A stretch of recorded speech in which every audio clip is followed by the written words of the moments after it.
കാത്തിരക്ഷിക്കുമാറാകണം. 40 ദിവസം യാത്ര പോകുന്ന ഒരാളുടെ ആവശ്യമായ സജ്ജീകരണങ്ങളില്ല എങ്കിലുള്ള അവസ്ഥ. അതുപോലെയാണ് ഞാനും നിങ്ങളും വലിയൊരു യാത്ര പുറപ്പെടാനിരിക്കുന്നുണ്ട്. അനന്തമായ യാത്ര, തിരിച്ചു വരാത്ത യാത്ര. എന്തിനേറെ കോഴിക്കോട് പോകുമ്പോൾ യാത്ര ചോദിക്കും എന്റെ കുടുംബത്തോട്, മക്കളോട്, ഭാര്യയോട്, ഉമ്മയോട്, വാപ്പയോട്. ഹജ്ജിന് പോകുമ്പോൾ നാട്ടുകാരോട്, ബന്ധുക്കളോട്, അകന്നവരോട്, ബന്ധം വിച്ഛേദിച്ച് കഴിയുന്നവരോട് പോലും ബന്ധം പോയി സുദൃഢപ്പെടുത്തുകയാണ്. പക്ഷേ ഈ അനന്തമായ യാത്രയിൽ മാത്രം ആരും യാത്ര ചോദിച്ചിട്ടില്ല. ഞാൻ പോവുകയാണെന്ന് പറയാൻ കഴിഞ്ഞിട്ടില്ല, അവസരം അല്ലാഹു തന്നിട്ടില്ല. ആ ഒരു യാത്രയ്ക്ക് എപ്പോഴും മുന്നൊരുക്കം ഉണ്ടാകണം. കാരണം എപ്പോഴും നിനക്ക് പോകാം. അതുകൊണ്ട് തകർന്ന ബന്ധങ്ങളെയൊക്കെയും ശിഥിലമാക്കാതെ കാത്തു സൂക്ഷിക്കണം. അള്ളാഹുവിന്റെ നിർദ്ദേശമാണ്. ഇബാദത്തുകൾ എപ്പോഴും വർദ്ധിപ്പിക്കണം. മഹാനായ ഇമാം മുഹീദ്ദീൻ അബ്ദുൽ ഖാദിർ ജീലാനി പറഞ്ഞ പോലെ സ്വല്ലി, നീ നിസ്കരിക്ക്, സലാത്ത മുവദ്ദിഅ. ഇതൊരു അവസാനത്തെ നിസ്കാരമാണ് കരുതുന്നത്. ഇശ നിസ്കരിക്കുമ്പോ ഇനി അടുത്ത ഒരു ഇശായിനോ സുബഹിക്കോ ഞാൻ ഉണ്ടാകുമെന്ന് പറയാൻ കഴിയില്ല. ആ നിലയ്ക്കുള്ള നിസ്കാരമായിരിക്കണം നിങ്ങളുടെ നിസ്കാരം. അനന്തമായ ഒരു യാത്രയ്ക്ക് വേണ്ടിയുള്ള ഒരു മുന്നൊരുക്കം നിങ്ങളുടെ ജീവിതത്തിൽ ഉണ്ടാകണം. അതാണ് മുഹമ്മദ് റസൂൽ സല്ലല്ലാഹു അലൈഹി വസല്ലം. ഞാൻ ഷോർട്ടാക്കി പോവുകയാണ്. ഈ ഒരൊറ്റ ഹദീസ് എത്രയോ സമയം പറയാനുണ്ടാകും. ഹബീബ് സല്ലല്ലാഹു അലൈഹി വസല്ലം പറഞ്ഞു, വഅമൽ ലിആഖിറതിക ബിഖദ്രി ബഖായിക. ശാശ്വതമായ ഒരു ലോകം വരാനുണ്ട്. ചുരുങ്ങിയ ഈ ലോകത്തിന് വേണ്ടിയല്ലേ, 60 വയസ്സുള്ള ജീവിതത്തിന് വേണ്ടിയല്ലേ പ്രിയപ്പെട്ടവരെ 2ഉം 3ഉം നിലയുള്ള ബിൽഡിങ്ങുകളും കെട്ടിടങ്ങളും ജീവിത സൗകര്യങ്ങളും നാം കെട്ടിപ്പടുത്തത് കേവലം 60 കൊല്ലം ജീവിക്കാൻ വേണ്ടി. എന്നാലോ അനന്തമായ ശാശ്വതമായ ഒരു ലോകത്തെ ജീവിതത്തിന്റെ ആ നൗകയിൽ തുഴയാൻ ആവശ്യമായ സജ്ജീകരണങ്ങൾ ഇവിടെ വെച്ച് നാം സ്വന്തമാക്കണമെന്ന് മുസ്തഫ. അതിനനുസരിച്ചായിരിക്കണം ആഖിറത്തിലെ അമലിനെ നിങ്ങൾ ക്രമപ്പെടുത്തേണ്ടത്. ചുരുങ്ങിയ 60 കൊല്ലത്തിന് വേണ്ടി ഭൗതികതയെ നമ്മൾ ക്രമീകരിക്കുമ്പോൾ അനന്തമായ 60 കൊല്ലത്തെ ജീവിതമല്ല, ശാശ്വതമായ ഒരു ജീവിതം. ആ ജീവിതത്തിനായിരിക്കണം ആഖിറത്തിലെ നിങ്ങളുടെ ജീവിതത്തെ ക്രമപ്പെടുത്തേണ്ടതെന്ന് മുഹമ്മദ് റസൂലുള്ളാഹി. എത്രയോ അർത്ഥവ്യാപ്തിയുള്ള, ആശയ ഗാംഭീര്യമുള്ള, നമ്മയൊക്കെയും ഇരുത്തിച്ചിന്തിപ്പിക്കുന്ന ഒരു ഹദീസാണ്. കുറഞ്ഞ കാലത്തേക്ക് വേണ്ടി അതിനനുസരിച്ചുള്ള അധ്വാനം മതി എന്ന് പറയാൻ ഒരാൾക്ക് വീടുണ്ടാകുന്നതിന് ഇസ്ലാം എതിരല്ല. ഒരാൾക്ക് നല്ല സാമ്പത്തിക സോഴ്സ് ഉണ്ടാകണം, സാമ്പത്തികം വേണ്ട എന്നൊരിക്കലും ഇസ്ലാം പറയുന്നില്ല. ഇസ്ലാം സർവ്വജനീനമാണ്, സർവ്വലൗകികമാണ്, അന്യൂന്യമാണ്. അങ്ങനെ ഭൗതികതയോട് പുറംതിരിഞ്ഞു നിൽക്കുന്ന ഒരു ഏർപ്പാട് ഇസ്ലാമിലില്ല. ഒരാൾക്ക് ഒരു 2 നില വീടുണ്ടാകുന്നതിന് ഇസ്ലാം എതിരല്ല, ഒരു വാഹനം ഉണ്ടാകുന്നതിന് ഇസ്ലാം എതിരല്ല. നല്ല സമ്പന്നനായ ഒരാൾ പോയിട്ട് ഓല വീട്ടിൽ കിടക്കണമെന്നും ഇസ്ലാം പറയുന്നില്ല. അൻസിലിന്നാസ മനാസിലഹു, ഓരോരുത്തർക്ക് അവരുടെ സ്റ്റാൻഡേർഡിനനുസരിച്ച് ജീവിക്കാം, അതൊന്നും ഇസ്ലാം എതിരല്ല. പക്ഷേ അതിൽ ലയിച്ചുകൊണ്ട് ആഖിറത്തെ നഷ്ടപ്പെടുത്തുന്ന ഒരു ജീവിത ചുറ്റുപാട് ഉണ്ടാകരുതെന്നാണ് ഈ പറഞ്ഞതിന്റെ അർത്ഥം. അല്ലാഹുവിന്റെ റസൂൽ തന്നെ പറഞ്ഞു, ഒരാൾക്ക് നല്ലൊരു വീടും നല്ലൊരു വാഹനവും നല്ലൊരു ഭാര്യയും അവന്റെ സന്തോഷത്തിന് ഏറ്റവും നല്ലതാണ് എന്ന് മുഹമ്മദ് റസൂലുള്ളാഹി. അപ്പൊ ഒരു മനുഷ്യന് സംതൃപ്തി നൽകുന്നതാണ് ഒരു നല്ല വീട്. ഓല വീട്ടിൽ കിടക്കാൻ ഇസ്ലാം പറയുന്നില്ല, ഓരോരുത്തരുടെ സ്റ്റാൻഡേർഡ് അനുസരിച്ച്. അപ്പൊ ഇതൊക്കെ നമ്മൾ പറയുമ്പോ സമ്പത്ത് ഉണ്ടാകണം, ധാരാളം സമ്പത്ത് ഉണ്ടാകട്ടെ. എപ്പോഴും ദുആ ചെയ്യണം, സമ്പത്ത് ധാരാളം വേണം. എന്തിനാ? കൂടെ മദീനത്ത് പോകണ്ടേ? അതേപോലെ ഒരുപാട് പള്ളികൾക്കും മദ്രസക്കും സമ്പത്ത് ഉപയോഗപ്പെടുത്തണ്ടേ? നമ്മുടെ മക്കളുടെ ആ ഭാവിയുടെ ഭദ്രത സുരക്ഷിതമാക്കണ്ടേ? അതിനൊക്കെ സമ്പത്ത് വേണം. ഉസ്മാൻ ബിൻ അഫ്ഫാൻ റളിയല്ലാഹു അൻഹു അതിനൊക്കെ തെളിവാണ്. ഉസ്മാൻ ബിൻ അഫ്ഫാൻ റളിയല്ലാഹു അൻഹു വലിയ സമ്പന്നനായിരുന്നു. ദീന്റെ ആവശ്യം വന്നപ്പോ 100 ഒട്ടകവും അതിന് വേണ്ടത് ഞാൻ തരാമെന്ന് പറഞ്ഞു.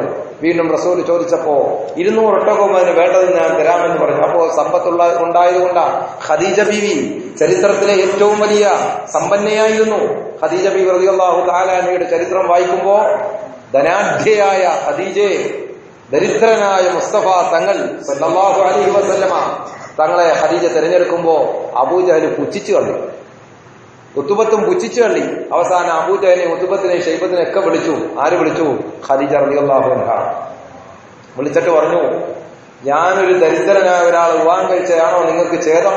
കാരണം ഈ ഖദീജയുടെ സമ്പത്തിന്റെ ഒരു അംശം കൊണ്ടാണ് അബൂജഹൽ ഉത്തുബത്തൊക്കെ കച്ചവടം നടത്തുന്നത്. അതുകൊണ്ട് കൂടുതൽ ഖദീജയോട് എതിർക്കാൻ ഇവർക്ക് കഴിയില്ല. അതുകൊണ്ട് ഞാനൊരു സമ്പന്നയായ ഞാൻ ദരിദ്രനായ ഒരാളെ വിവാഹം ചെയ്തതാണോ നിങ്ങൾക്ക് ഛേദം? എന്നാൽ ഞാൻ അദ്ദേഹത്തിന്റെ സ്വഭാവത്തിനും സത്യസന്ധതയ്ക്കുമാണ് പ്രാധാന്യം കൊടുത്തത്. എന്നാൽ എന്റെ പ്രിയപ്പെട്ട ഭർത്താവ് ദരിദ്രനാണെന്നാണ് നിങ്ങൾ പറയുന്നതെങ്കിൽ ഹബീബ് മുഹമ്മദ് റസൂലുള്ളാഹിനോട് ആ സദസ്സിൽ വെച്ച് ഖദീജ ബീവി പറഞ്ഞു എന്ന ഹബീബേ, എന്റെ പ്രിയപ്പെട്ട ഭർത്താവേ, ഞാൻ നിങ്ങൾക്ക് എന്റെ സമ്പത്ത് മുഴുക്കയും നിങ്ങളുടെ പേരിൽ ഞാനിതാ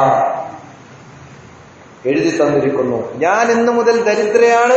എന്റെ പ്രിയപ്പെട്ട ഭർത്താവായ ഈ അബൂജഹൽ ആക്ഷേപിക്കുന്ന മുഹമ്മദ് സല്ലല്ലാഹു അലൈഹി വസല്ലം അതീവ സമ്പന്നനാണ്. അപ്പോ റസൂലുള്ളാഹിന്റെ രണ്ട് ചിത്രം, ഒന്ന് ഏറ്റവും വലിയ സമ്പന്നനായ റസൂലുള്ളാഹിനെ കണ്ടെത്താൻ സാധിക്കും, മറ്റൊന്ന് ഏറ്റവും വലിയ ദരിദ്രത്തിന്റെ കൊടിക്കീറിൽ ശുഐബ് അബീ ത്വാലിബിൻ 3 കൊല്ലത്തോളം പച്ചിലകൾ മാത്രം ഭക്ഷണമാക്കേണ്ടി വന്ന ദരിദ്രനെ ഹബീബിൽ കണ്ടെത്താം. എന്തിനാണ് മുഖം റസൂലുള്ളാഹിക്ക് വന്നത്?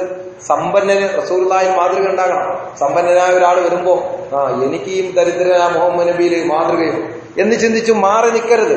അവനും മാതൃകയുണ്ട്. സമ്പന്നനായ മുഹമ്മദ് റസൂലുള്ളാഹ്, ബഹ്റൈനിലെ സമ്പത്തിന്റെ ഉടമയായ മുഹമ്മദ് റസൂലുള്ളാഹിനെ കാണുന്ന ഒരു ചിത്രം വായിച്ചെടുക്കാൻ സാധിക്കും. അതോടൊപ്പം സമ്പന്നനല്ലേ, പാവപ്പെട്ട എനിക്കെന്ത് നബിയിൽ മാതൃക എന്ന് ചിന്തിച്ച് മാറി നിൽക്കാതെ അപസവത്തവല്ല, അങ്ങനെയുള്ളവരെ തൊട്ട് തിരിയാതെ ഹബീബിലേക്ക് അവരും വരണം, ദരിദ്രന്മാരും വരണം.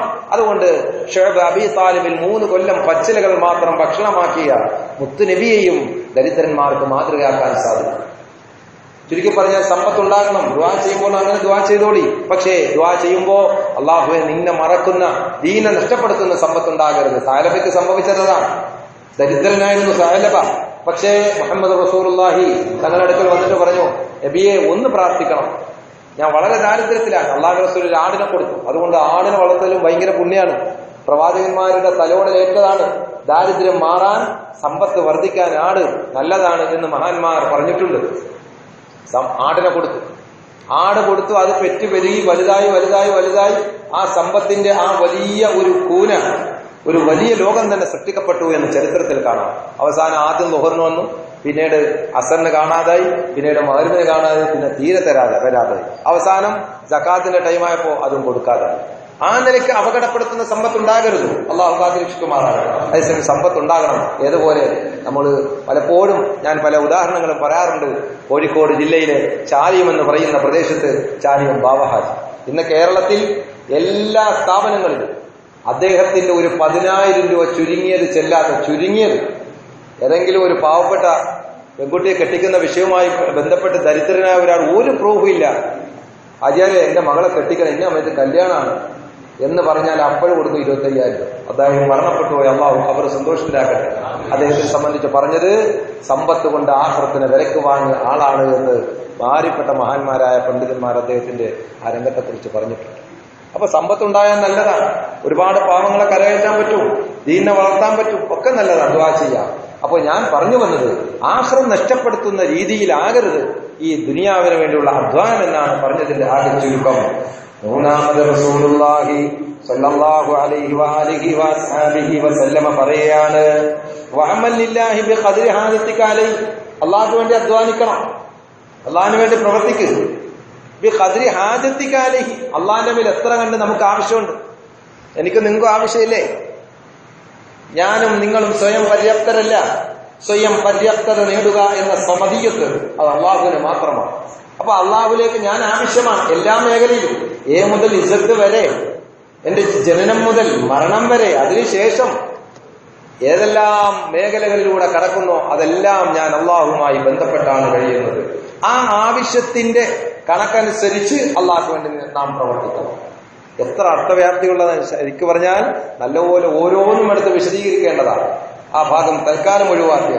മൂന്നാമത് റസൂലുള്ളാഹി പറഞ്ഞു, വഅമല്ലിന്ന, നിങ്ങൾക്ക് നരകത്തിന് വേണ്ടി അധ്വാനിക്കണോ, നരകത്തിന് വേണ്ടി പ്രവർത്തിക്കണോ, കള്ളു കുടിക്കണോ, കുടിച്ചോ, വിഭജിക്കണോ, പൊക്കോ, ഏത് തെറ്റുകളും ചെയ്യണോ, ഒക്കെ ചെയ്തോ. പക്ഷെ ഒരു കാര്യമുണ്ട്, ബിഖദ്രി സബ്രിക അലൈഹി. വഅമല്ലിന്ന, കള്ളുകുടിക്കൽ നരകത്തിന് വേണ്ടിയുള്ള പ്രവൃത്തിയാണ്, വിഭജിക്കൽ നരകത്തിന് വേണ്ടിയുള്ള പ്രവൃത്തിയാണ്. എല്ലാ മദ്യപാനങ്ങളും നിസ്കാര ഇല്ലായ്മയും എല്ലാ തോന്നിവാസങ്ങളും ഒക്കെ ചെയ്യണമെന്നൊക്കെ ചെയ്തോ, പക്ഷേ അതൊക്കെ നരകത്തിന് വേണ്ടിയുള്ള പ്രവൃത്തിയാണ്. അങ്ങനെ ചെയ്യുമ്പോ അള്ളാഹുവിന്റെ റസൂല് പറഞ്ഞു, ബിഖദ്രി സബ്രിക അലൈഹി, അത് ക്ഷമിക്കാൻ നിങ്ങൾക്ക് കഴിയുമെങ്കിൽ അതിനനുസരിച്ച് നിങ്ങൾ അധ്വാനിച്ചു. കള്ളു കുടിക്കാൻ ആർക്കും താല്പര്യം ഉണ്ടെങ്കിൽ കുടിച്ചോ. പക്ഷേ ഒരു കാര്യമുണ്ട്, നരകത്തിൽ പോയി കിടക്കാനുള്ള ക്ഷമയും നിങ്ങൾക്ക് വേണം. നരകത്തിന്റെ തീ എന്ന് പറഞ്ഞാൽ ദുനിയാവിലെ തീനേക്കാൾ 70 ഇരട്ടി കാഠിന്യമുള്ള തീയാണ്. കള്ളു കുടിക്കാൻ താല്പര്യമുള്ളവർ ആദ്യം ചെയ്യേണ്ടത് ഒരു തീക്കമ്പൊന്ന് ഉരച്ചാൽ അത് സ്പാർക്ക് ചെയ്യുമ്പോൾ ഉണ്ടാകുന്ന ആ തീ